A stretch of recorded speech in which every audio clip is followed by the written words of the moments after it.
തുടർന്ന് ശ്രീ ശങ്കരാചാര്യരുടെ കൃതികളെ വ്യാഖ്യാനിക്കുന്ന ശങ്കരസ്തോത്രാമൃതമാണ്. ഇത്രയും കാലം പല പല വസ്തുക്കൾക്ക് വേണ്ടി ജീവിച്ചു. അതിലേറ്റവും കൂടുതൽ സ്വന്തം ശരീരം സംരക്ഷിക്കുന്നതിനായിരുന്നു.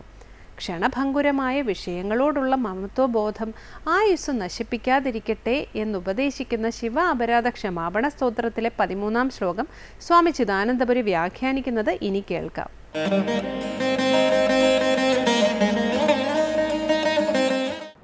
ഓം ഗുരുർബ്രഹ്മാ ഗുരുർവിഷ്ണു ഗുരുർദേവോ മഹേശ്വരഃ ഗുരു സാക്ഷാത് പരം ബ്രഹ്മ തസ്മൈ ശ്രീ ഗുരവേ നമഃ. ഓം സദാശിവസമാരംഭാം ശങ്കരാചാര്യമധ്യമാം അസ്മദാചാര്യപര്യന്താം വന്ദേ ഗുരുപരമ്പരാം.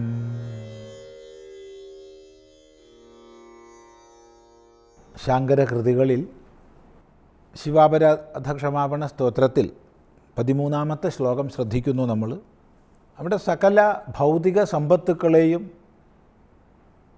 ക്ഷണഭംഗുരമെന്നറിഞ്ഞ് ഉപേക്ഷിക്കാൻ മനസ്സിനോട് ആഹ്വാനം ചെയ്തു. ദൂരതഃ ത്യാജ്യം എന്നതുകൊണ്ട് അവയിലുള്ള മമത്വബുദ്ധിയെ നിശേഷം ഉപേക്ഷിക്കാനാണ് ആവശ്യപ്പെട്ടത്. കേവല വസ്തുത്യാഗമല്ല, വസ്തുവിലുള്ള മമത്വത്യാഗം. എന്നിട്ട് എന്ത് ചെയ്യണം? അതാണ് പറയുന്നത്. കിം യാനേന ധനേന വാജി കരിഭിഃ പ്രാപ്തേന രാജ്യേന കിം കിം വാ പുത്ര കളത്രമിത്ര പശുഭിർ ദേഹേന ഗേഹേന കിം ജ്ഞാത്വൈതത് ക്ഷണഭംഗുരം സപതിരേ ത്യാജ്യം മനോ ദൂരതഃ സ്വാത്മാർത്ഥം ഗുരുവാക്യതോ ഭജ ശ്രീപാർവതീ വല്ലഭം. ഇത്രയും കാലം നീ പല പല വസ്തുക്കൾക്കായി ജീവിച്ചില്ലേ? ഇനി നീ കുറച്ച് നിനക്ക് വേണ്ടി ജീവിക്കൂ. കുറേയെങ്കിലും സ്വാർത്ഥതയുണ്ടാകൂ. അതാണ് ഉപദേശിക്കുന്നത്. സ്വാത്മാർത്ഥം, തനിക്ക് വേണ്ടി. ഇത്രയും കാലം കഴിഞ്ഞതൊക്കെ ഒന്നുകിൽ വാഹനം വാങ്ങാനായിരിക്കും, അല്ലെങ്കിൽ ധനമാർജിക്കാനായിരിക്കും, അല്ലെങ്കിൽ ആനകളെയോ കുതിരകളെയോ. അപ്പോൾ ഇന്നത്തെ കാലഘട്ടത്തിൽ ആന കുതിര എന്നൊക്കെ പറഞ്ഞാൽ അതുപോലുള്ള വിശിഷ്ടങ്ങളായ ഭൗതിക സമ്പത്തുക്കൾ. അതുപോലെ സാമ്രാജ്യം സ്ഥാപിക്കാനായിരിക്കും, മക്കൾക്ക് വേണ്ടിയോ പത്നിക്ക് വേണ്ടിയോ പതിക്ക് വേണ്ടിയോ കൂട്ടുകാർക്ക് വേണ്ടിയോ പശുക്കൾക്ക് വേണ്ടിയോ ഒക്കെ ആയിരിക്കും ഇത്രയും കാലം. എന്നല്ല, ഏറ്റവും അധികം സമയം ചെലവഴിക്കുന്നത് ദേഹം സംരക്ഷിക്കാനാണ്. ഉണ്ടാക്കിയ എല്ലാ സമ്പത്തും ഒരുക്കൂട്ടി വെച്ച് ഗേഹം നിർമ്മിക്കാനാണ്. ഇതെല്ലാം ക്ഷണഭംഗുരമാണ്. അത് വേണ്ടെന്നല്ല പറഞ്ഞത്. നിൻ്റെ മമത്വം അതിൽപ്പെട്ട് ആയുസ് നശിക്കാതിരിക്കട്ടെ. വിഭവങ്ങൾ ഒരിക്കലും നമ്മളെ ഭരിക്കരുത്. നാം അവയെ ഭരിക്കണം. നാം ആയിരിക്കണം യജമാനൻ. അല്ലാത്ത പക്ഷം അവ നമ്മെ ഭരിക്കും, നമ്മൾ അടിമയാവും. അതുകൊണ്ട് ഇത്രയും കാലം അവയ്ക്ക് വേണ്ടി ജീവിച്ച നമ്മളോട് ആചാര്യൻ പറയുകയാണ്, ഇനി കുറച്ച് നിനക്ക് വേണ്ടി ജീവിക്കൂ. സ്വാത്മാർത്ഥം, നിനക്ക് വേണ്ടി എന്ത് ചെയ്യണം?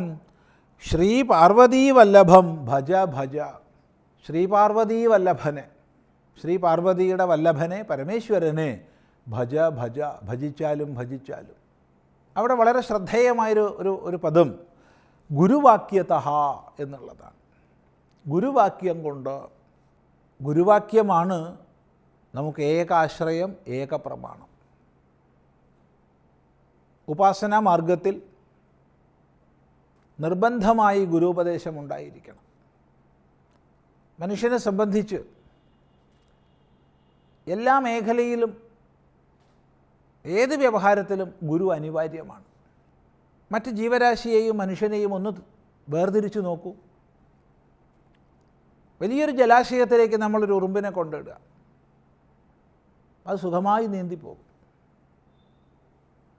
ഒരാനക്കുട്ടിയെ കൊണ്ടിട്ടാൽ അത് നീന്തിപ്പോകും. ഒരു മനുഷ്യക്കുട്ടിയെ കൊണ്ടിട്ടാലോ അത് മുങ്ങിച്ചാവും.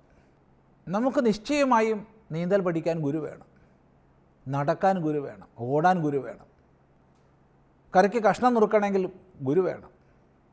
ഏത് പ്രവൃത്തി ചെയ്യണമെങ്കിലും നമ്മൾ മറ്റൊരാളിൽ നിന്ന് കണ്ട് കേട്ട് ശിക്ഷണം നേടിയാണ് ശീലിക്കുന്നത്.